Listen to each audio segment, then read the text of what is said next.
Bonjour à tous et bienvenue pour un nouveau numéro du JT vidéo du Bastia Handball. Au sommaire, cette semaine, tout d'abord la reprise du championnat de Corse dans toutes les catégories. Ensuite, la manifestation Octobre Rose organisée par le Bastia Handball au profit de la Marido. Et enfin, dans la rubrique Au-delà de Bastia, nous ferons un focus sur le handball cortais.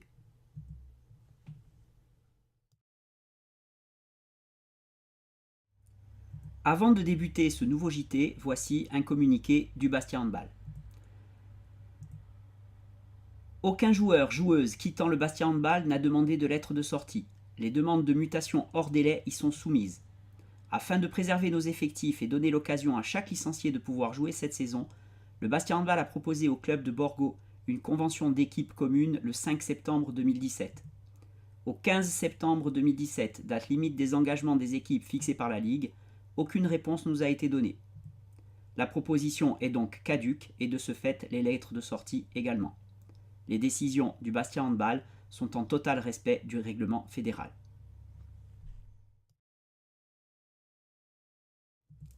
Débutons à présent avec la reprise du championnat de Corse dans toutes les catégories. Le week-end des 7 et 8 octobre verra le championnat de Corse débuter dans de nombreuses catégories. La première équipe du Bastia Handball à être lancée dans le Grand Bain le 7 octobre, samedi, sera l'équipe des U13 mixtes. Constituée en grande majorité par des joueurs qui étaient encore U11 la saison précédente, l'équipe part un petit peu dans l'inconnu quant à ses performances dans cette nouvelle catégorie.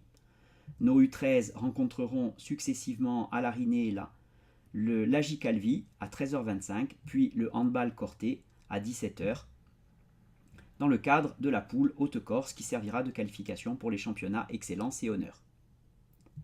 Le dimanche 8 octobre, les Zoulous entreront en piste à 10h30 pour le premier match face à la Costa Serena, puis affronteront ensuite le GFCA à 13h pour ce qui s'annonce être le choc de la journée.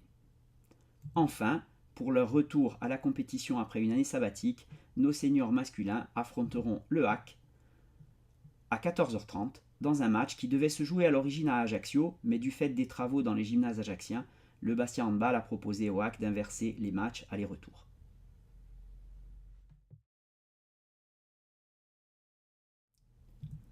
Passons ensuite à la manifestation Octobre Rose. Comme l'année dernière, le Bastia Handball se mobilise avec ses partenaires institutionnels, la mairie de Bastia, la CAB et la CTC, pour le dépistage du cancer du sein avec l'association La Marido et l'Arcodeca. Le samedi 21 octobre, de 10h à 18h, au gymnase de l'Arinée, le Bastia Handball organise un tournoi de handball loisir avec des activités en extérieur pour les plus petits, sous forme de parcours d'ateliers de handball. Tout le monde pourra y participer, même les très grands débutants. Une buvette sera mise en place et tous les dons et bénéfices seront reversés à l'association La Marido.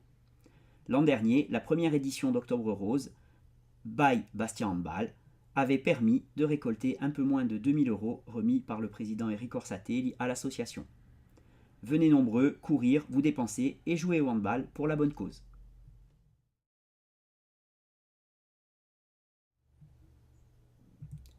Enfin, terminons ce JT numéro 2 par la rubrique Au-delà de Bastia.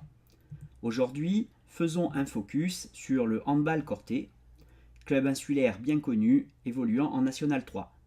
Lors de la deuxième journée de championnat, les hommes du président Jo Orsatelli sont allés l'emporter sur le parquet de Gap sur le score sans appel de 28-20 avec notamment 7 buts d'Arnaud Galibert.